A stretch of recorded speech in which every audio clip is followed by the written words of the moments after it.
Camões, 500 anos de história e de lenda.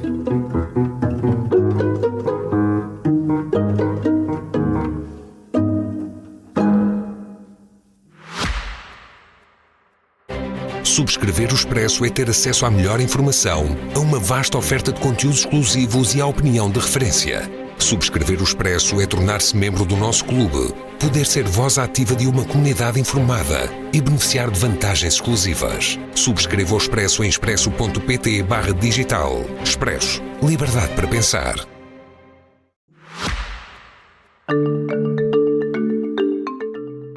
A partir da pergunta como ensinar Camões hoje e com que objetivo, os professores José Augusto Cardoso Bernardes e Rui Mateus refletem sobre os desafios e as possibilidades do ensino do poeta nas escolas e abordam questões como a interpretação literária e a necessidade de atualizar os programas escolares. Moderada por Cristina Costa Gomes, a conversa percorre temas como a formação de professores, a presença de Camões nos manuais escolares, o papel da literatura como educação artística e a importância de adaptar os conteúdos às novas realidades culturais e sociais dos alunos. O episódio foi gravado no auditório da Biblioteca Nacional de Portugal. Vamos ouvir. Boa tarde a todos.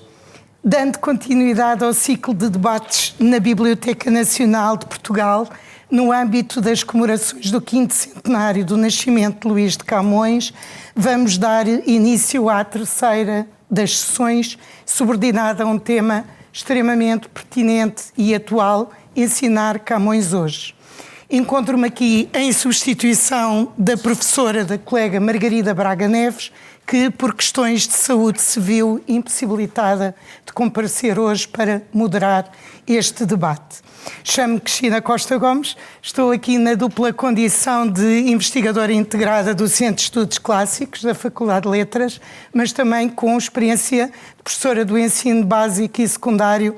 Leciono História desde 1989, atualmente na Escola Secundária Rainha Dona Leonor, aqui próximo de nós, na Avenida de Roma.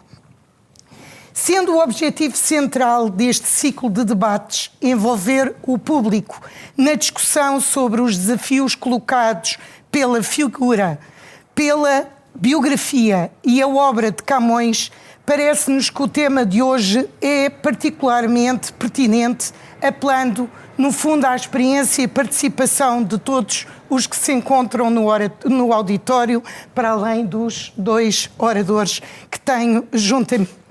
Tanto mais que o programa destas comemorações traça como um dos seus objetivos prioritários a concepção e a concretização de iniciativas destinadas a alunos e professores do ensino básico e secundário e ao incentivo e criação e circulação de propostas de ensino em matérias camonianas, tendo em vista a sua integração ou integração dos conteúdos literários e artísticos nos programas escolares.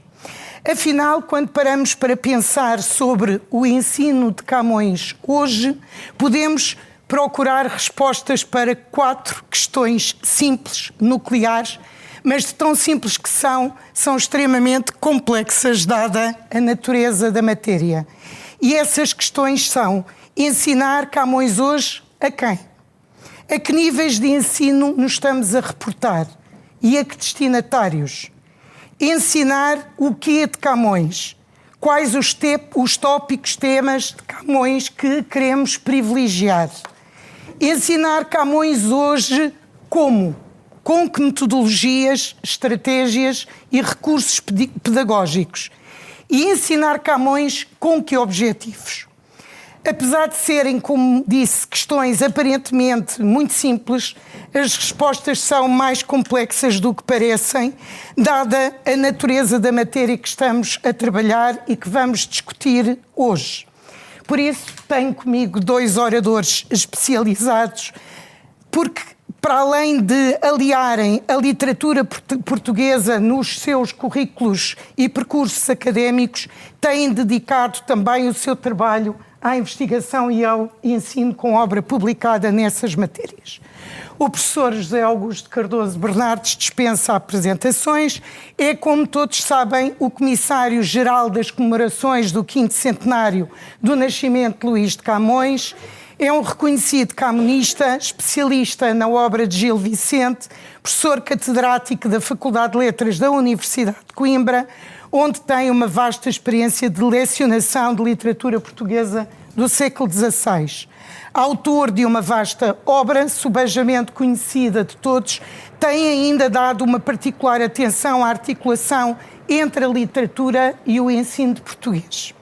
O professor Rui Mateus é professor de português do ensino básico e secundário em Castelo Branco. É doutorado em literatura de língua portuguesa no ramo de investigação e ensino, com uma tese sobre a adaptação dos clássicos da literatura para jovens leitores. Tem-se dedicado a analisar a literatura nos manuais escolares e, em autoria conjunta com o professor José Cardoso Bernardes, publicou em 2013 a obra A Literatura e o Ensino de Português. Recentemente tem centrado o seu estudo na análise da obra integral nos programas de português do ensino secundário, questionando as fragilidades de um domínio curricular oficial.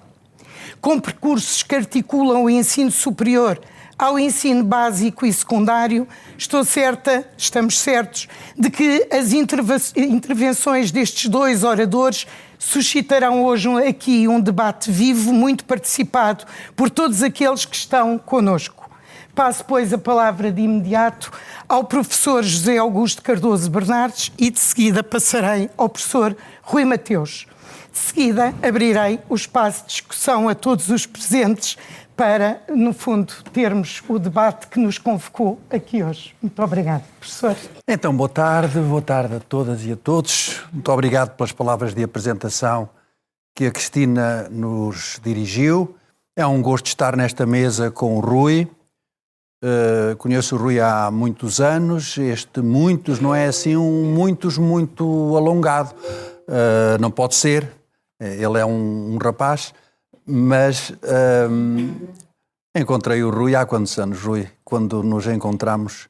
Há 30. Perto de 30. Há perto de 30. Ele vinha de Castelo Branco de propósito para ter aulas em Coimbra e regressava a Castelo Branco, às vezes no expresso da noite, e é uma pessoa por quem eu tenho um apreço enorme, tão grande que um dia decidi fazer um livro com ele, que é uma cumplicidade que nem sempre resulta bem. As pessoas, depois de acabarem um livro, podem não ficar amigas e nós conseguimos essa proeza de ainda hoje continuarmos amigos. Não sei como é que vamos encontrar aqui, Rui, pontos para discordar um do outro. É o desafio maior que aqui temos hoje. Mas vamos ver se depois de eu falar o meu amigo consegue discordar. Se não, eu ofereço-me para discordar de si em alguma coisa que dizer, está bem? Vai ser fácil. O que eu me proponho nestes 20 minutos, suponho que são 20 minutos que a senhora coordenadora nos concede, é falar primeiramente de alguns pressupostos e depois de alguns pontos que podem suscitar reflexão. Pressupostos é aquilo que nós damos como adquirido. Os pontos de reflexão é aquilo que pode ser controverso. O primeiro pressuposto já foi aflorado na apresentação que a Cristina fez. É que realmente a relação dos portugueses com Camões se define hoje na escola. Antigamente não. Houve tempos em que se tinha acesso à figura de Camões por outras vias. Eu ainda conheci pessoas não escolarizadas que tinham uma relação cultural, afetiva com Camões, mas hoje não é assim. Hoje Camões encontra-se com os portugueses na escola. E isto não pode ser esquecido. Por isso, o ensino de Camões não pode ser considerado uma área menor, nem em termos de impacto cívico, nem em termos de objeto de pesquisa. Eu recordo-me sempre, e há aqui pessoas que se lembram também, porque vejo aqui alguns cabelos quase tão grisalhos como os meus, me recordo-me quando organizávamos reuniões internacionais de camonistas, organizávamos por temas, havia um tema para a épica, outro painel para a lírica, outro para qualquer outra coisa, e depois e o ensino. Tínhamos que encontrar, no final, era sempre no final, alguém que viesse falar do ensino. O ensino era sempre uma coda. O ensino era sempre um acrescento, um ornato. Não podíamos organizar uma reunião internacional de camonistas e normalmente chamávamos quem? Chamávamos professores do ensino secundário para falar de ensino. E os professores vinham normalmente dar testemunho de experiências pedagógicas. Recordo-me da saudosa Amélia Pinto Paes, que era uma presença obrigatória nessas reuniões internacionais de camonistas, mas raramente vinham dar conta de projetos de pesquisa que desenvolvessem. O ensino não era considerado um assunto suficientemente nobre para suscitar pesquisa autónoma. Partia-se do princípio de que quem sabia alguma coisa de Camões sabia também ensinar. E que o ensino era a transposição daquilo que se aprendia, ou daquilo que se investigava, ou daquilo que se lia, para as turmas que se tinham à frente. E foi este o estado em que eu comecei a lidar com as questões do ensino na década de 80, 90. O terceiro pressuposto é este. A forma como Camões permanece nos programas escolares tem conhecido poucas alterações em termos de conteúdos, em termos de aproximação didática. Há aqui um interregno, que o Rui conhece bem, nos anos 90, em que houve realmente uma desvirtuação, ia dizer sacrílega, mas sacrílega é pouco, para o que se verificou nesses anos. Depois houve uma recuperação e hoje Camões está no 9º ano e no 10º ano. Os Lusíadas são estudados no 9º ano, durante pelo menos 2 meses e meio, depois voltam a ser estudados no 10º ano e a lírica de Camões também é estudada no 10º ano. Portanto, se nos perguntarem, estão descontentes com a quantidade de conteúdos camonianos que estão presentes nos programas, é difícil dizer que estamos descontentes se tivermos em conta apenas o critério da quantidade. Só que é a altura de debater a situação. Pode haver aí algo de certo, pode haver aí algo de errado. Estamos em 2024 e quando se diz que os conteúdos camonianos que existem hoje no 9º ano não diferem muito dos que estavam nos programas em 1980, e não diferem, é só fazer uma comparação entre o que estava nos programas de português de 1980 e o que está nos 2024, isto pode suscitar, desde logo, matéria de debate. Então está a mesma coisa em 2024 do que estava em 1980. Não estou a dizer que isto esteja errado, não estou a dizer que esteja certo, estou a dizer que justifica debate, quer dizer, justifica alguma ponderação. Então, justifica-se um esforço de reconversão, quer dizer, é o mais natural, é pensar que em 2024 os conteúdos não podem ser exatamente os mesmos, ou pelo menos não podem estar dispostos da mesma forma, ou não podem estar, e a Cristina também falou nisso, submetidos aos mesmos objetivos que estavam em 1980. E em que sentido é que esse esforço de reconversão deve ser feito? Vamos alterar, vamos mudar, vamos calibrar. Calibrar é uma palavra que eu gosto muito, porque permite um equilíbrio. Aliás, o nó da palavra está lá, equilíbrio, calibrar, permite o equilíbrio entre a permanência e a mudança. Devemos, para tanto, por exemplo, espreitar o que se faz lá fora em termos de ensino de clássicos. É que nós espreitamos muito pouco o que acontece com o ensino dos clássicos em Espanha, com o ensino dos clássicos em Itália, com o ensino dos clássicos por essa Europa fora. E devemos também integrar a questão do ensino dos conteúdos camonísticos no contexto do ensino da literatura em geral e das humanidades, num sentido ainda mais amplo. Quer dizer, continuarem a ensinar Camões ou ignorando, que nos últimos anos se verificaram alterações grandes no domínio do ensino da literatura, no domínio da presença dos conteúdos humanísticos nos programas escolares, pode não ser uma boa ideia. E passo à segunda parte, que são as questões que podem suscitar debate, podem suscitar ponderação. Até aqui limitei-me a enunciar pressupostos e não tomei posição. Em primeiro lugar, a primeira sugestão que eu queria deixar é que quem ensina Camões hoje tem, em relação a quem ensinava Camões há 40 anos, uma necessidade imperativa de reforçar o esforço de hospitalidade. Hospitalidade. Hospitalidade é um conceito que tem implicações filosóficas, que se aplica a tudo, que se aplica à vida. Todos nós temos o dever de ser hospitaleiros. Mas quem é professor tem esse dever acrescido. E quem ensina Camões ainda mais. Porque os alunos que entram numa sala e que têm que estudar naquela tarde quente de maio o velho do Restelo têm que ser bem acolhidos, porque eles não estão nada virados para aí. E, portanto, tem que haver um esforço de integração, de acolhimento, sem o qual esse trabalho educativo, é um trabalho educativo, falar do velho do Restelo, pode ser um trabalho inglório, pode ser um trabalho ineficaz. A hospitalidade, para além de ser um imperativo de justiça, é também uma promessa de eficácia. Portanto, eu não encaro a hospitalidade apenas, devemos ser hospitaleiros porque devemos ser bonzinhos. Não.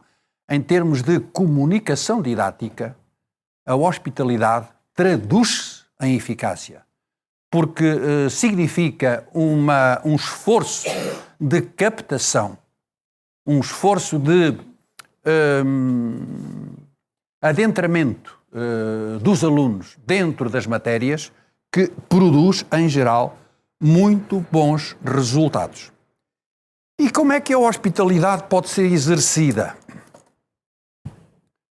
Bom, a hospitalidade pode ser exercida desde logo reforçando a formação de professores. Nós estamos numa casa que conhecemos mal. Podemos ser hospitaleiros nessa casa? Não. Quer dizer, podemos fazer um esforço, ir lá 5 minutos antes, ver como é que é a sala, e quando lá chegar o convidado, já nos demos conta de que há um degrau à entrada e que, pelo menos para aquele perigo, nós conseguimos advertir o convidado. Mas onde nós podemos ser verdadeiramente hospitaleiros é num espaço que dominamos. É na nossa própria casa, desde logo. E isto tem a ver com a formação de professores. Quer dizer, um professor para ensinar Camões tem que saber Camões. Quer dizer, tem que antecipar a reação dos conteúdos que transmite e ver até que ponto é que os conteúdos podem conter degraus que podem originar tropeções. Portanto, para mim, o fundamento da hospitalidade pedagógica é o conhecimento. O conhecimento, e não é o conhecimentozinho, não é aquele conhecimento, eu vou ler uma coisa e com isto que vou ler em 10 minutos, eu já consigo alinhar uma aula. Eu assim não consigo ser hospitaleiro, porque não consigo antecipar todas as reações que podem surgir da parte da audiência discente. Não posso. Eu tenho que fazer realmente um grande esforço de formação para dominar as matérias. Tenho que vir a esta sala e ver bem os pormenores do espaço para depois poder acolher quem entra nessa sala. Revisão da atitude pedagógica. Eu não tenho, ao contrário do meu colega de mesa hoje, a prática do ensino de Camões a jovens de 14, 15 anos, Vou muitas vezes a escolas, gosto de ir a escolas, é a coisa que eu mais gosto de fazer. E querem uma confissão? Às vezes, quando estou aqui nas funções em que agora estou investido, o remorso maior que sinto é não ter tempo para continuar a fazer o que fazia. Passada esta confidência, que eu espero que não transpire para lado nenhum, o que é que eu vejo, em geral? Quer dizer, Rui, desminta-me se isto for caricatura da minha parte. As práticas pedagógicas centradas em Camões têm uma componente descritiva muito forte. Quer dizer, um professor leva um soneto de Camões para a aula e empenha-se muito em identificar os temas do soneto e enquanto os alunos não chegam aos temas todos, ele não larga, porque se ele levar na cabeça que está lá o tema da solidão e os alunos não chegam à solidão, ele não desarma enquanto os alunos... É a solidão, porque ele já trazia aquilo pré-figurado. Não sei se isto é caricatura, se não é, mas depois segue-se outro exercício descritivo, que é o exercício da descrição retórica, quer dizer, são as figuras, são os processos retóricos implicados, e depois toca a campainha. E a campainha faz sair os alunos aliviados. E eu ponho-me a perguntar, para que é que isto serve? Quer dizer, que objetivos verdadeiramente pedagógicos é que serve uma prática deste género? Eu tenho alguma coisa para contrapor a isto? Atrevo-me a ter, mas também não sei se não é ousadia minha. Um esforço maior na interpretação. A interpretação é o exercício mais nobre que os seres humanos podem cultivar. Quer dizer, interpretar mais e descrever menos. Se o tempo não dá para descrever e para interpretar, pelo menos que se selecionem os aspectos descritivos dos quais eu depois posso tirar partido interpretativo. Quer dizer, se eu identifico uma metáfora ou se identifico qualquer outra coisa, e se depois não tenho capacidade ou não tenho possibilidade de interpretar esse artifício formal que identifiquei, para que o identifiquei antes? Só para me colocar num plano superior ao aluno que não sabe o que é um oxímoro e eu sei? Se está lá um oxímoro, eu devo tirar partido interpretativo do oxímoro.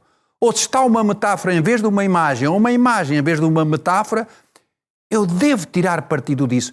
Ensinar os alunos a interpretar um texto é ensinar os alunos a interpretar a vida. A disciplina de português tem sobre todas as outras, peço desculpa a todos os colegas que não têm a sorte de ser professores de português, mas são de outras matérias, onde a interpretação também é muito necessária, mas os professores de português têm este privilégio supremo, que é o de mostrar o que não se vê, o de tirar partido daquilo que não é evidente, o de chamar a atenção para o degrau escondido. E, portanto, se eu pudesse estabelecer ou indicar uma estratégia, eu diria mais interpretação, menos descrição, mais intensidade, menos extensão. Menos extensão.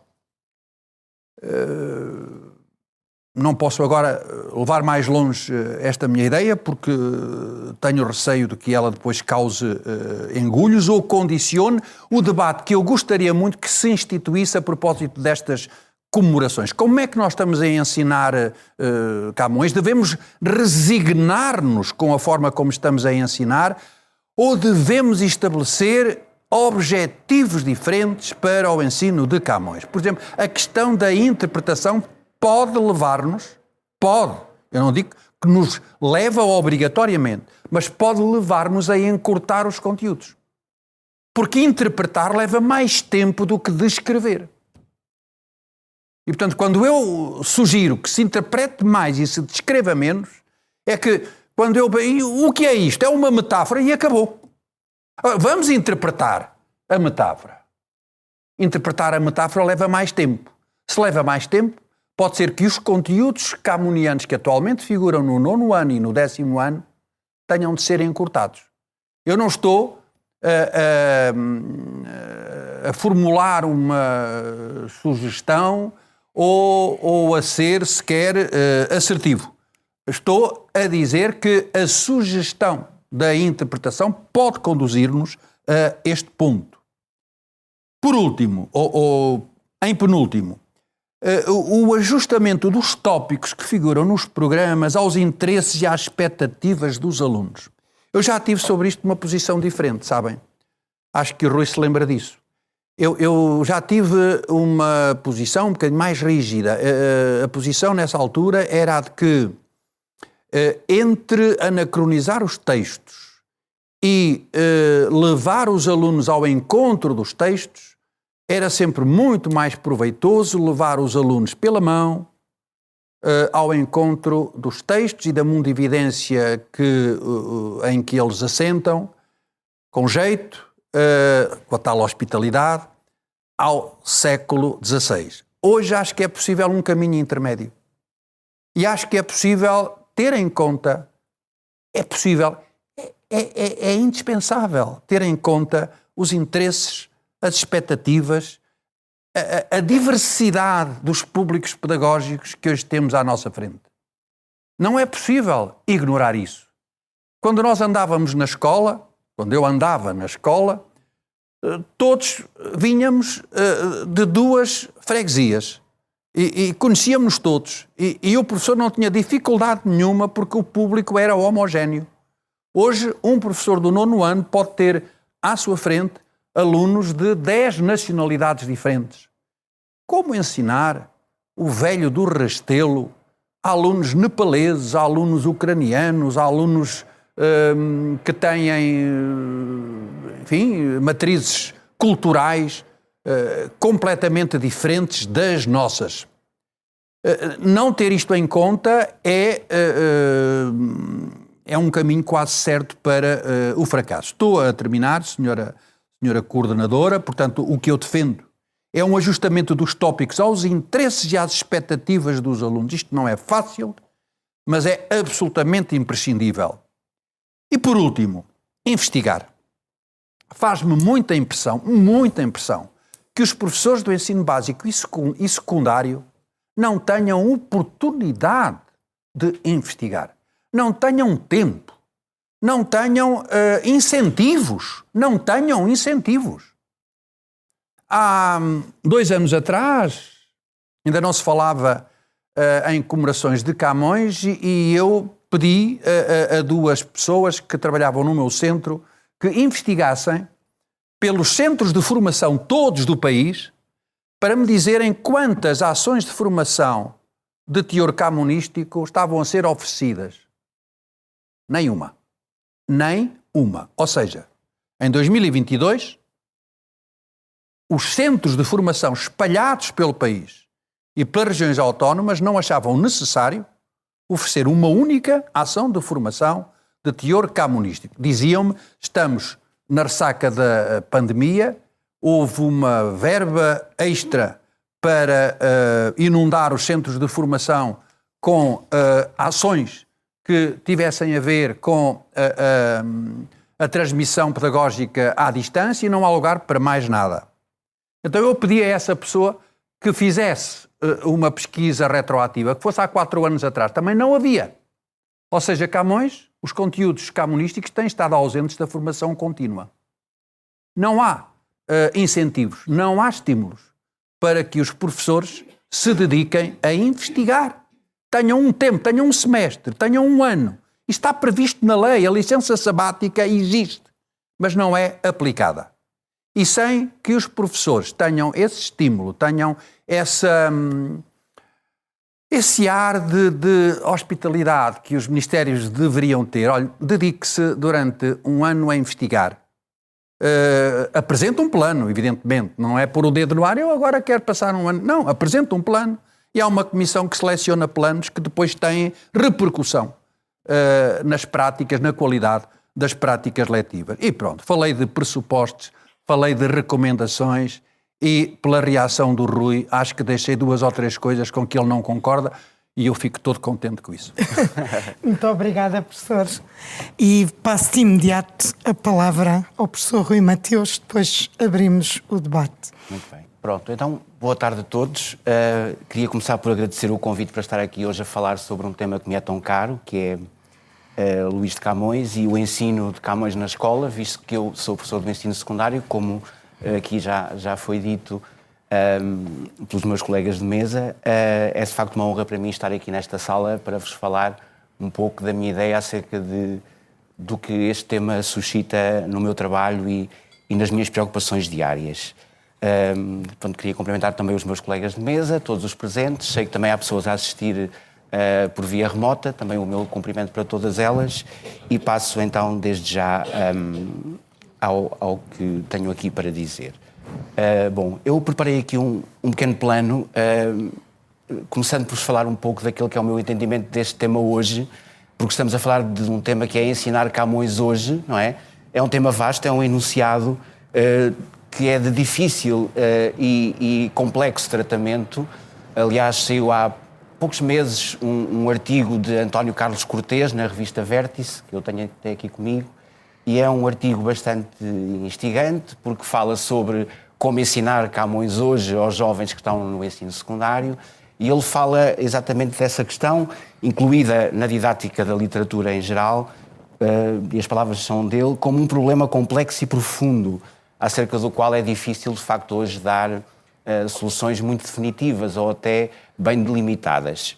E como este enunciado que está no tema de hoje era um enunciado sem pontuação, eu atrevi-me aqui a pontuá-lo de 4 maneiras diferentes, pensando que podíamos pôr à frente deste enunciado um ponto de interrogação, porque vimos aqui todos certamente perguntar-nos o que é ensinar Camões hoje, não é? O que é que significa hoje estar perante jovens, porque eu vou obviamente circunscrever-me à minha experiência, que é do ensino básico e secundário. O que é hoje ensinar Camões a jovens que têm 14, 15, 16 anos, não é? E que, para quem Camões é um completo desconhecido, ou pelo menos alguém sobre o qual já foram prevenidos de que não podem esperar coisas boas de aulas a que aquele nome esteja associado. E, portanto, essa prevenção é logo algo de pesado com que o professor entra de forma hospitaleira na sala de aula em que recebe os seus alunos, e talvez seja esse o primeiro degrau onde há que evitar tropeçar. E, portanto, ensinar Camões hoje merece, de facto, um ponto de interrogação por isto mesmo. Depois, queria ainda pôr a hipótese do ensinar Camões hoje seguido de reticências.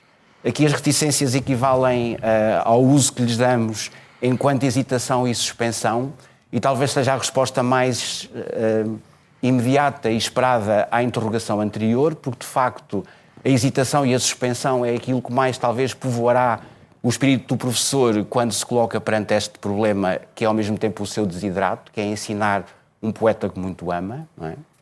Depois temos as perspectivas mais otimistas, que é colocar à frente do enunciado os 2 pontos. Os 2 pontos prometem uma enumeração de soluções, não é? Ensinar Camões hoje é isto, 2 pontos. E alguém nos vai dizer então o que fazer.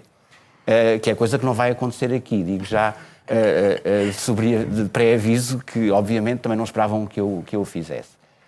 Mas talvez deixássemos para último e de uma forma que acaba por ser talvez a mais,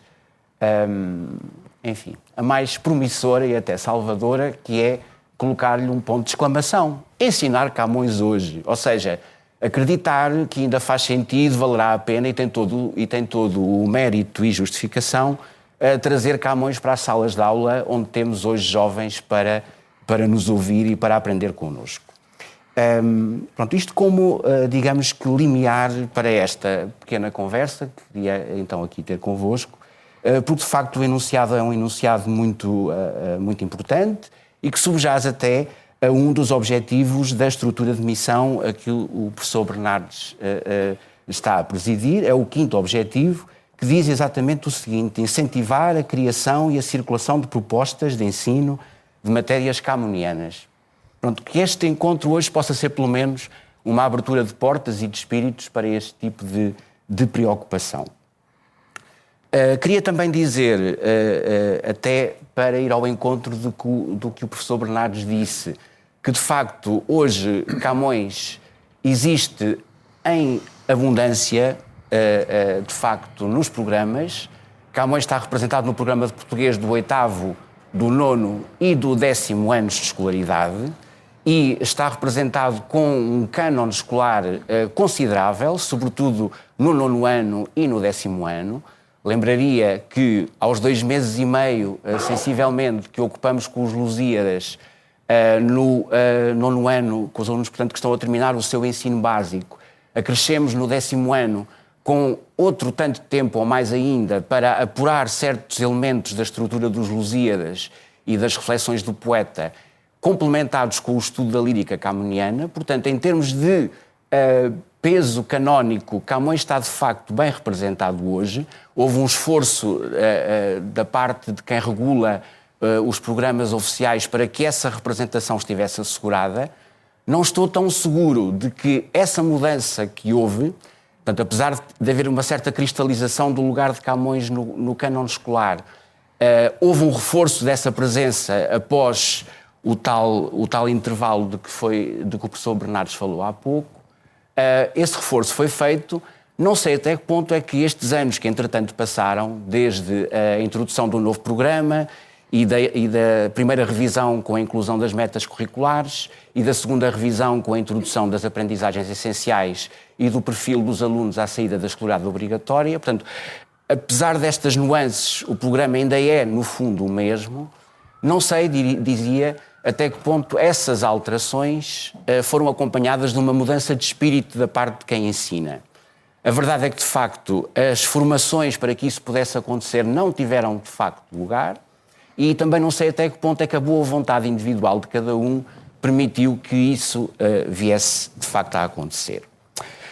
Para terminar esta parte introdutória, que se está a alongar, mas depois também as partes seguintes não vão ser assim tão longas quanto isso, queria aqui reconvocar uma frase que eu usei já há alguns anos, por acaso num colóquio parecido com este, mas já em 2016 falava-se também sobre Camões, aqui não muito longe da Biblioteca Nacional, e eu levei esta frase de Virgílio Ferreira, que é uma frase que me parece muito interessante e instigante também.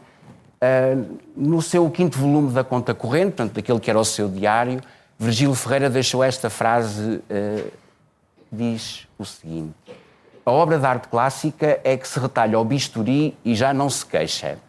Nenhum de nós aqui certamente duvidará do lugar de Camões enquanto clássico, do seu estatuto enquanto tal, pelo menos no espectro que nos ocupa aqui, que é o da literatura portuguesa. Olhando para esta frase, nós podemos entendê-la de 2 maneiras, parece-me, pelo menos, não é? A ideia de que o clássico é um tecido discursivo já tão morto, tão ultrapassado e tão seco, que por mais que o retalhemos, ele já não se queixa, porque de facto já nada conseguimos dele extrair, e eu queria, desde já, afastar-me desta primeira possibilidade de interpretação, porque aplicando a Camões, penso que podemos olhar para esta frase e vê-la de uma forma muito mais colorida, promissora e interessante, que é: o clássico atingiu um estatuto tal no afeto, na compreensão e no carinho de quem o tem como tal, que por mais que o retalhemos e o maltratemos, seja na escola, seja fora dela, não é? Ele não se queixa e mantém-se vivo enquanto tecido discursivo, porque, de uma forma mais ou menos perene, ele está disposto a submeter-se a todas as experiências que o queiramos, no fundo, submeter. E a escola acaba por fazer isso, não é? A escola é um local de experimentação, de experiência. O ensino também é ele próprio uma atividade muito prospectiva, uma atividade que, por mais que seja planificada, tem sempre uma dimensão de surpresa e de happening, não é? Do momento que não pode nunca ser completamente previsto, e, portanto, o clássico acaba por resistir melhor a todo esse tipo de operações. Agora, essas operações não são, de facto, operações fáceis, e quando pegamos nos Lusíadas, também temos, nos Lusíadas, desculpem, em Camões, não falando ainda particularmente dos Lusíadas, quando pegamos em Camões, temos que ter também a visão desse conjunto, não é? Portanto, Camões é um universo muito vasto e já o professor Aguiar e Silva dizia num dos seus artigos, final dos anos 90 e início depois dos anos 2000, que ele reconhecia que a importância de Camões no ensino era central, era fundamental e inescapável. No entanto, ele reconhecia, dizia, que havia já em Camões, sobretudo nos Lusíadas, algum tecido morto que não valia a pena tentar aflorar em contexto escolar. E, portanto, há aqui um problema de facto, como o professor Bernardes também sugeria, de seleção. É preciso que haja uma seleção adequada dos textos a trabalhar para que o trabalho a fazer em contexto letivo seja profícuo e garanta ao professor, a partir dessa seleção e dos instrumentos que a rodeiam, um trabalho que lhe garanta algum sucesso junto dos alunos e, sobretudo, contribua para a formação deles enquanto cidadãos. Lidar com os alunos, ou melhor, lidar com textos como os de Camões com os alunos não é só fazer deles melhores intérpretes, porque Camões tem um lastro cívico, um lastro simbólico, um lastro institucional em todos nós, não é? Que permite que aquilo que fazemos com ele enquanto objeto de ensino vá além daquilo que o texto nos permite. Embora eu, como irei já dizer a seguir, defenda que o texto é, no fundo e sempre, o fundamental. Quando pensamos no ensino de Camões, há, de facto, muito a dizer e eu hoje gostava de vos falar sobretudo de duas coisas. Para já, quais os constrangimentos que me parecem mais importantes quando hoje se fala de Camões, e estes constrangimentos tocam a figura do poeta, do escritor, numa forma específica ou lata, da maneira como entenderemos estes 5 pontos. Depois falaremos aqui de algumas pistas de reflexão e inflexão, depois veremos que nome melhor lhe dar, antes de eu terminar.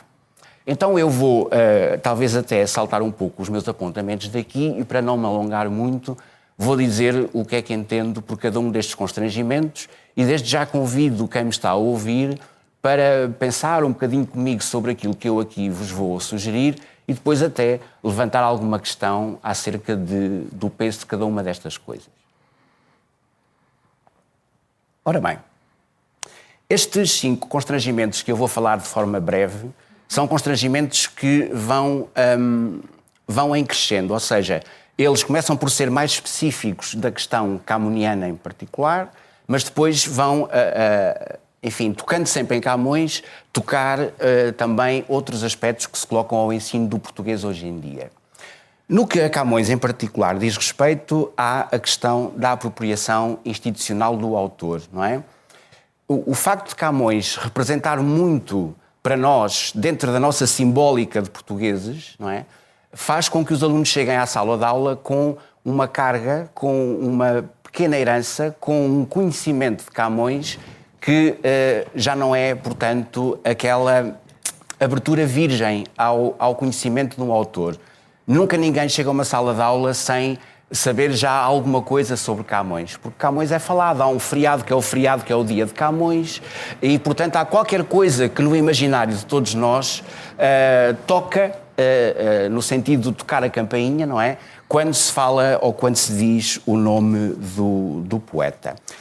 Ora, Camões tem sido usado para muitas agendas, não é? Agendas ideológicas, desde logo, e, portanto, o facto de ele estar enquadrado nessa agenda institucional, nessa moldura institucional, nem sempre facilita o trabalho do professor. Porque muitas vezes é difícil fazer afastar essa cortina de nuvens ou de névoa, pelo menos, que se coloca sobre o nome do autor e que funciona como, às vezes, um pequeno obstáculo entre o professor, os alunos e o texto, não é? Portanto, há algo que já de certa maneira, contamina a mensagem e que bloqueia, à partida, a natureza que se espera desse tipo de encontro em sala de aula. Portanto, esse peso institucional que o nome de Camões tem. Depois, as circunstâncias incertas da vida e da produção literária. Este tem sido, de facto, um problema que tem tido o seu peso e a sua influência no ensino de Camões. O facto de haver muitas incertezas em torno da sua vida e de, durante muito tempo, à partida e logo, por influência do romantismo, a partir do século XIX, se ter utilizado muito a obra de Camões para encontrar soluções para os problemas e para as zonas sombrias que a sua vida deixava, a sua vida e a sua biografia, não é o que se escrevia sobre a sua vida, levou a que a obra fosse sendo vista e entendida, sobretudo a obra lírica, como uma fonte para esclarecer essas dúvidas e preencher essas lacunas. E há muito, ou está bastante ainda instalada na escola, uma forma de ler Camões, certas partes dos Lusíadas, mas sobretudo a lírica no seu geral, no seu todo, como uma resposta para essa ausência de respostas para o que foi a vida de Camões. E isto, de facto, é um problema porque não só afeta a interpretação que se faz dos textos em sala de aula, não é? Não deixa o texto falar como devia, porque vamos levar os alunos, ou acabamos por levar muitos alunos à procura de respostas no texto, que já estão condicionadas à partida por essa ideia de que aquilo que ali está é a experiência concreta e vivencial do autor, quando isso não funciona assim, não é?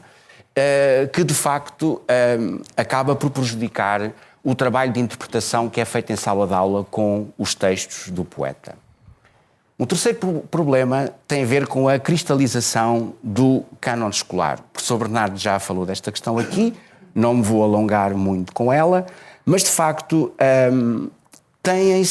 têm proliferado, têm existido leituras do cânon escolar que se têm fixado, e o que se tem fixado é não só esse cânon escolar, mas a leitura que fazemos dele, e não tem havido muita variação, não só nos textos que se estudam, mas na maneira como os estudamos em sala de aula. Não há muita diferença, e eu posso dizê-lo porque vejo isso nas escolas que conheço e também nos manuais com que trabalho. Não vemos muita diferença, por exemplo, na maneira como é trabalhado um episódio como Inês de Castro, por exemplo, ou como o Adamastor, não é? Hoje, do tempo em que eu fui aluno de português no 9º ano, há 30 e muitos anos, ou 40 já, não é? Portanto, há, de facto, aqui algo que tem que ser, de facto, pensado. Não só em termos da escolha do cânon, mas do trabalho a fazer com esse mesmo cânon de Camões. Depois, temos aqui no final dois problemas que, não sendo específicos de Camões, afetam a didática da literatura no geral e a didática de Camões também em particular. O primeiro desse problema tem a ver com os manuais escolares que hoje em dia são utilizados nas escolas. Hoje os manuais escolares são tudo menos uma antologia de textos, não é? Um professor hoje, quando recebe um manual escolar no início do ano, recebe um caixote mais ou menos com estas dimensões, assim, onde vem dentro o manual escolar, as fichas de trabalho, os CDs, o acesso à aula digital, ou como se chama, os testes de avaliação já feitos, os sumários para todo o ano escolar, as leituras a fazer com os alunos em todas as aulas dos 3 períodos que se compõe o ano letivo, as respostas aos testes de avaliação, as respostas ao próprio manual escolar. E a minha pergunta é como é que nós podemos compaginar a cultura escolar que se está a criar com este tipo de material com uma cultura indagadora dos textos e que se quer interpretativa e fruitiva do texto e do encontro hospitaleiro entre o professor e os alunos na casa comum dos textos, que é dos textos de Camões, quando nós estamos a apetrechar as escolas e estamos a assoberbar os professores com material que depois gera neles uma sensação de culpa, que é a seguinte: este material é recebido pelos meus colegas da mesma forma em todo o país. Todos os meus colegas, pensamos nós, não é? Estão a usar isto para chegarmos todos a bons resultados e se eu não usar isto, não estou a fazer bem a minha tarefa de professor. Quando se calhar a boa maneira de ser professor é deixar o caixote no seu lugar e entrar na sala de aula com os textos para trabalhar com eles e com os alunos. Mas, de facto, isto é um problema cultural grave que se está a criar e que está a criar e que está a produzir toda uma nova cultura, entre aspas, de escola, que põe em perigo o nosso entendimento da escola enquanto espaço de criação humanista do saber. E aqui eu digo humanista num sentido muito lato, que é o sentido do ensino e do aprender, da aprendizagem, como atividade humana de partilha e de construção coletiva e momentânea de um saber com valor para quem está a realizá-lo. Depois temos um outro problema que tem um pouco a ver com este, que tem a ver com a inversão do sentido das aprendizagens. Todos temos noção de que a aprendizagem tem que ser avaliada. Temos a funcionar há muitos anos em Portugal, e bem, a existência de provas finais e de exames nacionais. A maneira é como estes materiais e estes instrumentos que estão a invadir as escolas e que vêm a reboque do manual escolar. O manual escolar hoje é tudo menos um manual escolar, certo? E tudo o que esses materiais estão a fazer com aquilo que é preparar os alunos ou levar os alunos a aprender. Ou seja, aquilo que é o trabalho de campo diário feito entre setembro e junho com os alunos, que depois é certificado mais tarde através da existência de uma prova final ou de um exame nacional, é um trabalho que está hoje a ser subvertido de maneira a que estamos a transformar algo que devia ser uma consequência numa causa. E então todo o trabalho que é feito hoje na aula é justificado em função desse momento que há de ocorrer mais tarde e que vai ocupar ali 90 ou 120 minutos da vida dos alunos e que põe em causa e que justifica tudo aquilo que se faz nas mais de 100 horas que estamos com os alunos durante um ano letivo. Ou seja, tudo é norteado, tudo é feito e orientado em função, e agora falando do ensino secundário, do exame nacional. Os testes, como estamos a preparar os alunos para o exame nacional, têm que ter a estrutura do exame nacional. A condução da aula tem que ir ao encontro dos temas mais habituais nos exames nacionais.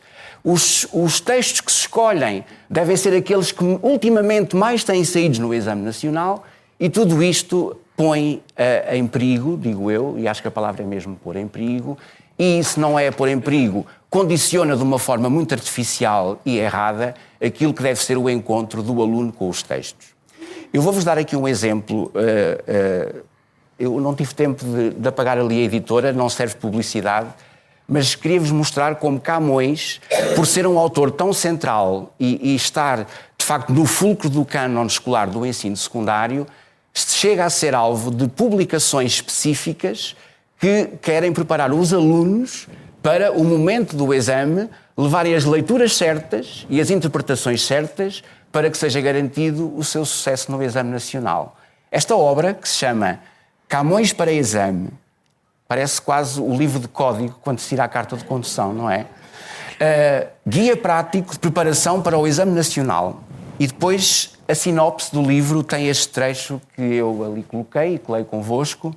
Livro dirigido aos alunos que desejam ficar bem preparados para responder a qualquer questão do exame sobre todos os temas que são estudados no ensino secundário em torno da obra de Luís de Camões. Portanto, já todos sabemos o que é que devemos, à partida, aprender, já todos sabemos como devemos aprender e também já todos temos que saber previamente aquilo que é suposto ficar na nossa cabeça para depois chegar ao exame e verter na folha de respostas e depois alegremente sair com a cabeça já vazia e com Camões devidamente fixado nas linhas da prova. Portanto, este tipo de material, que eu sei que é produzido, elaborado e vendido com toda a boa vontade e com todo o espírito colaborativo e de solidariedade com os alunos, de facto representa uma cultura de escola que talvez não é a mais adequada para, de forma correta, receber os alunos hoje e trabalhar com eles Camões. Eu não tenho, evidentemente, para estes problemas respostas, nem vocês esperariam que eu vos desse. No entanto, podemos aqui, tal como levantámos 5 problemas, e eu acho que todos eles são, parece-me, importantes para discutir Camões, falar então brevemente sobre também 5 pistas de reflexão que ao mesmo tempo poderiam ser pistas de inflexão, se as pudéssemos levar muito a sério, que podem então levar a uma pequena, e às vezes as pequenas são as mais importantes das mudanças, não é? Uma pequena mudança neste cenário. E eu prometo ser breve.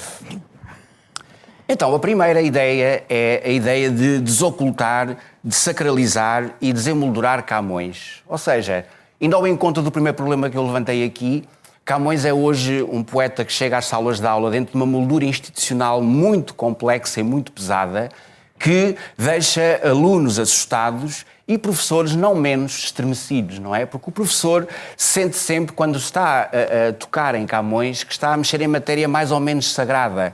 E é preciso desacralizar Camões, porque os textos estão publicados em várias em edições muito diferentes, estão todos à nossa mão e estão todos abertos na sua hospitalidade, porque a hospitalidade, para além de ser um conceito cívico, como aqui foi dito, e didático e pedagógico, é também um conceito da teoria da literatura, não é? E, portanto, a hospitalidade é ela própria algo inerente à condição textual.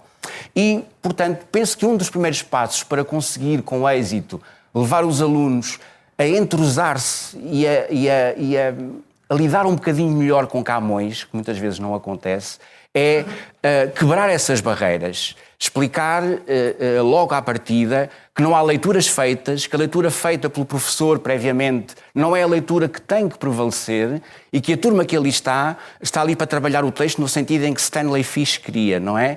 Há um texto nesta aula? E hoje por acaso é um texto de Camões. Então vamos trabalhar esse texto de Camões como seria um texto de Natália Correia, de Nuno Júdice, de outro qualquer. Não temos que ter em relação a esse texto mais pejo, não é? Ele é um clássico e, portanto, ele vai sobreviver ao bisturi do Virgílio Ferreira, que há bocadinho falávamos. Não temos de estar preocupados com o que vai acontecer ao texto, porque ele vai, de certeza, sobreviver bem aos nossos ataques interpretativos, digamos assim. Depois, outra questão é o indagar a identidade, a imagem e a experiência de Camões. Mas não o fazer a partir da vida, a partir dos textos, ou seja, não é nos textos que temos que encontrar respostas para a vida de Camões. Mas os alunos estão numa fase da sua vida em que dão muito valor à história, às histórias e às narrativas. Todos nós, enquanto seres humanos, temos o apelo da narrativa, não é? E talvez isso seja, ou explique muito, do sortilégio que a literatura tem para nós. Mas nestas idades, contar histórias sobre os autores deixa nos alunos um interesse sempre desperto, porque eles gostam sempre de sentir que a pessoa, ou melhor, que a figura que está por trás daqueles textos é ou foi uma pessoa de carne e osso, tal como eles são, que não é um ser divino ou mitificado que não teve existência corpórea. Foi um ser humano, teve as suas limitações, as suas vontades, os seus defeitos. E é muito bom trazer isso até ao convívio dos alunos, não é? Camões teve o problema de muitas vezes isso se fazer através dos próprios textos literários, dos textos poéticos, não é? E eu acho que se podia ir por outros caminhos. Por textos mais ligados à circunstância, porque não trabalhar com os alunos um bocadinho da Carta de Lisboa, escrita a um amigo seu, onde ele fala das circunstâncias em que vive, tão diversas daquelas em que o seu amigo se encontra, a viver no campo, por exemplo. Porque não socorrermos de textos que aparecem em publicações como esta, não é? Que eu já vos vou ali mostrar, que são as anedotas portuguesas e memórias biográficas da corte quinhentista, que inclui alguma matéria bibliográfica camoniana. Não interessa muito se estas histórias falam da gênese dos poemas que para eruditos não são hoje fiáveis. Para os alunos com quem trabalhamos, as histórias que aqui estão podem levantar muita curiosidade e muito gosto pela leitura dos textos, porque mostram o lastro humano que está muitas vezes por trás da escrita de uma redondilha, ou de uma cantiga, ou de um vilancete, do que seja camoniano. Depois, e agora pegando num tópico que o professor Bernardes há bocadinho falou, que é estimular a curiosidade pelo estranhamento. Ora bem, Camões é para nós um autor em relação ao qual falar em alteridade diacrónica, que é uma expressão que já muitas vezes os dois discutimos, falar a alteridade diacrónica, a alteridade diacrónica é quase uma banalidade, não é? Portanto, a experiência biográfica, histórica, cívica, mental, etc., vivida por Camões, é muito diferente daquela que nós hoje vivemos, nós, ou eu, enquanto professor, e diferente ainda dos meus alunos, porque a maneira como a história acelerou nas últimas décadas, talvez faça de mim mais estranho para os meus alunos do que eu talvez fosse estranho para Camões, não é? Portanto, Camões achar-me menos estranho a mim, talvez, do que os meus alunos me acham, não é? E, no entanto, nós somos contemporâneos. Talvez eu seja mais contemporâneo de Camões do que dos meus alunos. E isso, de facto, pode ser um óbice ao meu relacionamento com eles, não é? A verdade é que, apesar disso, nós temos que conviver no mesmo espaço. E Camões, quer se queira, quer não se queira, é um objeto estranho na sala de aula, é um ovni, como eu às vezes digo, não é? Portanto, é um autor que aterra via manual escolar na aula, ou via livro, via antologia, seja o que for, e que causa um natural estranhamento. Eu ainda não dei o passo que o professor Bernardes deu em relação à aposta na alteridade diacrónica para ir ao encontro dos interesses e expectativas dos alunos em relação aos textos. Até porque às vezes me pergunto, ou melhor, se eu perguntar aos meus alunos quais são os seus interesses e expectativas em relação aos textos, tenho receio de ficar com umas reticências como resposta, daquelas reticências de há pouco, que são a hesitação e suspensão e nada me dizem, e portanto talvez o melhor seja às vezes não perguntar. Mas quero assumir que essa pergunta pode ser feita e que, portanto, vale a pena, de facto, fazer a questão. Nós, de facto, hoje em dia temos alunos de uma diversidade enorme na sala de aula, não é? Eu falo pela minha experiência própria. Eu tenho alunos brasileiros, portanto, alunos provenientes do Brasil, tenho alunos que vieram dos países africanos de língua oficial portuguesa, tenho alunos portugueses que vivem no espaço urbano de Castelo Branco, que é onde eu ensino. Tenho alunos que vêm de aldeias limítrofes e cuja experiência e cuja relação com a cultura é diferente da dos outros. Há também alunos nepaleses, há alunos de países do leste na escola e nas turmas que eu ensino. Então a minha questão é a seguinte: será que eu, se for perguntar a todos eles, ainda que eles me respondessem, quais os seus interesses e expectativas em relação ao texto, será que eu ia obter uma resposta com um mínimo de unanimidade que me permitisse gerir a aula de maneira a ir ao encontro dessa unidade de vontades que eles expressariam perante mim? Então eu duvido que o conseguisse. E então eu parto do princípio que, se calhar, o que ali nos une é o texto, que agora será o texto de Camões, não é? Ou seja, a minha ideia é fazer com que eles queiram embarcar comigo, e eu sei que estou a ser muito ambicioso nesta tentativa, mas é isso que, enfim, ainda me move como professor, não é?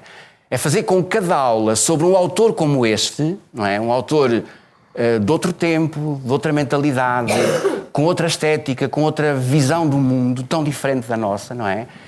Fazer com que os alunos queiram embarcar comigo numa pequena viagem, não é? Uma viagem textual, que os leva a conhecer algo algo que, por ser tão diferente deles e da sua experiência, lhes pode tocar um bocadinho algum dos nervos. Ou seja, os alunos poderem experimentar ali a diferença, até porque os alunos hoje em dia, sente-se que, no fundo, os alunos estão cansados só do mesmo.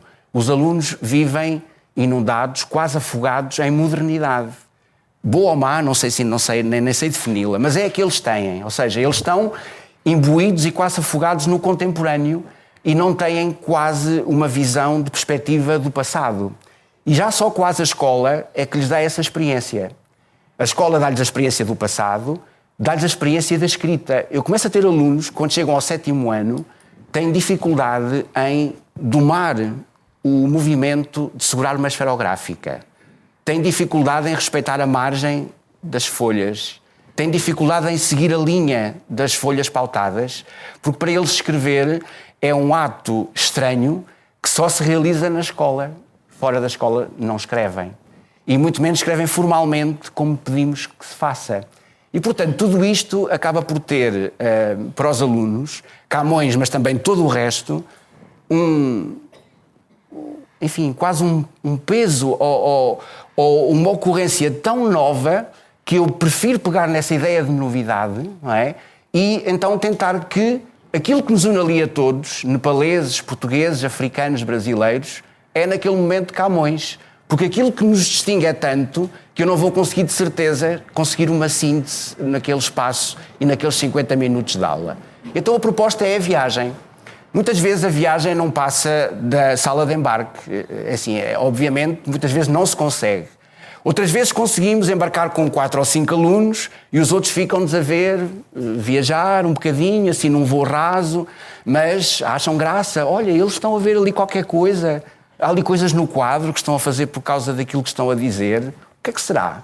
E depois na aula seguinte já não são 5 e são 7 que também querem e acham graça. E com sorte, às vezes os 30 que eu tenho, estamos aí uns 15, 16 a planar. Sim, eu vou acabar. Eu tenho sempre este problema de me descontrolar naquilo que mas digo. Mas é só para depois dar Sim, mas eu vou já acabar. E, portanto, esta questão do estranhamento acho que ainda funciona. Pronto. Agora, passando aos contextos. Os contextos vêm na sequência daquilo que eu disse. Se eu quiser estudar com os alunos Camões, não é? E se quiser fazê-lo de uma forma minimamente informada e para que essa viagem de que eu estou a falar seja uma viagem que não vá terminar em amaragem ou em queda abrupta no solo, não é? Eu tenho que me munir de alguns instrumentos epistemológicos, não é? Eu tenho que fazer com que o aluno perceba que ler Camões não é o mesmo que ler Natália Correia, ou Nuno Judice, ou Virgílio Ferreira, ou uma cantiga de amigo, etc. E, portanto, fazer isso com os alunos implica eu conhecer e também eu dar a conhecer aos alunos o mínimo sobre as convenções, sobre os primados literários que faziam, na época de Camões, que a escrita acontecesse. E fazê-los perceber também que Camões escreveu num contexto literário em que ser contemporâneo de alguém não significava, de facto, partilhar o mesmo ambiente das pessoas que viviam ao nosso lado. Passo a explicar. Eu tenho a certeza que Camões se sentiria mais contemporâneo de Virgílio, por exemplo, do que de Gil Vicente, não é? Porque há uma escola literária, há uma ligação mental a uma realidade literária que era diferente e que explica também toda esta posição. E é importante que, de uma forma muito rudimentar, que seja, eu faça com os alunos esta ponte para esse conhecimento. Por fim, tenho que convocar a materialidade dos textos. Isso é hoje fundamental. Os alunos, na aula, quase só contactam com projeções digitais como esta que eu estou aqui a mostrar, não é? Que o professor exibe através das plataformas que as editoras gentilmente lhe oferecem, ou com o manual escolar. O aluno quase não pega em livros, não pega em edições dos Lusíadas, porque só os trabalha de uma forma muito parcelar, não pega em antologias no verdadeiro sentido do termo, como esta que eu aqui tenho, uma antologia recente feita por Frederico Lourenço, apresentada inclusive nesta sala. Não pegam edições facsimiladas, os alunos não têm contacto com isso. E o professor é o responsável por o colocar em contacto com esses objetos, não é? Porque o aluno tem à sua mão esse material, ou porque o professor o leva, ou porque ele existe num espaço fundamental da escola e que não é sempre bem aproveitado e que é a biblioteca escolar. E está ali a professora Manuela Bragana, que sabe bem que assim é. Depois, esta materialidade dos textos, que é logo gráfica, tem que ser também sonora. Os textos de Camões foram escritos para ser fruídos através da audição. No momento em que Camões escrevia, a produção literária não se destinava assim tanto à leitura individual e solitária como nós hoje a cultivamos, era muito mais uma leitura executada em ambiente de corte, em ambiente palaciano. E, portanto, nós temos que tentar recriar em sala de aula, penso eu, essa experiência coletiva da fruição dos textos, até para que o texto comece a cantar para nós, não é? Porque não se pode estudar Camões em silêncio. Camões fala-nos sonoramente e vivamente através daquilo que escreveu. As virtualidades fónicas da escrita camoniana são enormes, não é? Por isso ele fala dos seus versos como versos numerosos. Não é que eles sejam muitos, é porque eles são musicais, não é? Portanto, é nesse sentido que temos que entender a expressão. Muitas vezes, claro que no ensino secundário não é assim abordada. Outra materialidade importante a discutir aqui é a materialidade sonora também, mas de elementos culturais do seu tempo. Muitas vezes, ou quase sempre, os alunos não têm conhecimento da música que se produzia no tempo de Camões. Os professores têm muita facilidade em apresentar aos alunos versões musicadas de poemas de Camões, ou por fadistas, ou por artistas do nosso tempo. Mas isso é um desenraizamento que tem o seu interesse, muito bem, mas interessa muito mais perceber que música se ouvia no tempo de Camões e tentar encontrar nela algum lastro, alguma ligação, alguma interpretação que se possa fazer entre elementos culturais que nasceram numa mesma época. Eu agora vou saltar, porque não vou mesmo maçar-vos com isto, com alguns exemplos que queria falar aqui. Ia-vos falar aqui do canto 10º, aqui de 2 estâncias. Queria-vos também falar aqui da Carta de Lisboa, também aqui de uma redondilha, mas pronto, não há tempo para isto. Sim, e depois também falar aqui, por exemplo, de uma edição como esta, a música no tempo de Camões, mas isto ficará para outras oportunidades. E queria só terminar com um pequeno texto que é um excerto de uma nota final que E.M. de Melo e Castro deixou neste livrinho de 1980, portanto, publicado a quando das comemorações dos 400 anos da morte de Camões. E este texto é um texto que, para mim, é muito significativo daquilo que ainda hoje é trabalhar Camões na escola. Porque é a escrita Camões que fere quem a lê hoje, que me fere a mim já desde os tempos da escola. E é, pois, como uma vulnerabilidade minha, nossa, que Camões me toca e me diz. E é por aí que comunicamos, pela prática da escrita do português. Portugueses de escrita que somos, diferentes, diferenciados, distantes, de simétricas semelhanças apartados. As aberturas que Camões hoje nos dá dependem, por isso, muito mais da nossa capacidade para ler uma escrita de poesia do que da teorização ou ideologias que a possam ter fundado ou que dessa escrita irradiem. Trabalho de linguagem é do que se trata. Linguagem cujo poder se funda não na magia obscura do verbo, mas na clareza de uma língua que em metamudanças se forma e em plurilíngua de pluricontinentes se pratica. Língua e escrita, que em Camões deu o grande salto e antecipadamente ganhou a sua síntese. Até porque Camões hoje vale sobretudo na escola e isso nem sempre é focado e trabalhado entre professores e entre professores e alunos, a ideia de que a língua portuguesa nunca mais foi a mesma depois de passar pela pena de Camões. Portanto, a língua que se fixou em Camões e que nós hoje entendemos muito como nossa, é de facto assim e não se sente isso tanto quando nós estudamos na escola textos anteriores a Camões. Porque de facto Camões teve o sortilégio, a capacidade e quase a magia de pegar num idioma e transformá-lo numa língua que é o português. Obrigado. E desculpem a demora. Muito obrigada, professor Rui.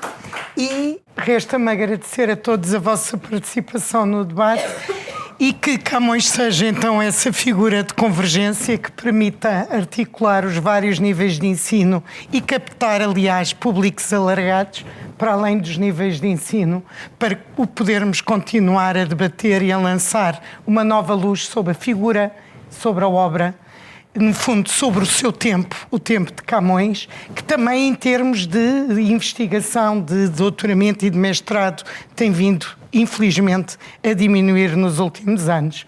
Portanto, boa tarde a todos, muito obrigada.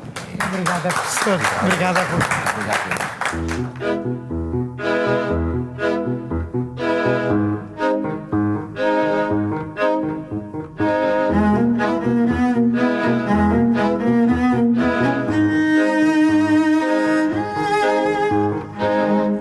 Este episódio foi gravado na Biblioteca Nacional no dia 11 de dezembro de 2024 e contou com a participação de José Augusto Cardoso Bernardes, Rui Mateus e moderação de Cristina Costa Gomes. A sonoplastia esteve a cargo de João Luís Amorim, com apoio de Ricardo Rito, Filipe Oliveira e Paulo Lourenço. Voz off de Teresa Amar Ribeiro, coordenação de Joana Beleza, direção do Expresso de João Vieira Pereira e direção da Biblioteca Nacional de Diogo Ramada Curto. Camões, 500 anos de história e de lenda. É um podcast de 8 episódios enquadrado na comemoração dos 500 anos do nascimento de Luís Vaz de Camões.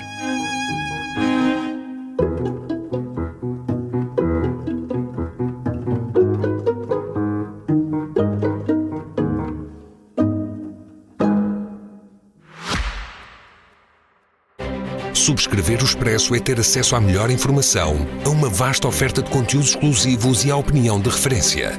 Subscrever o Expresso é tornar-se membro do nosso clube, poder ser voz ativa de uma comunidade informada e beneficiar de vantagens exclusivas. Subscreva o Expresso em expresso.pt/digital. Expresso. Liberdade para pensar.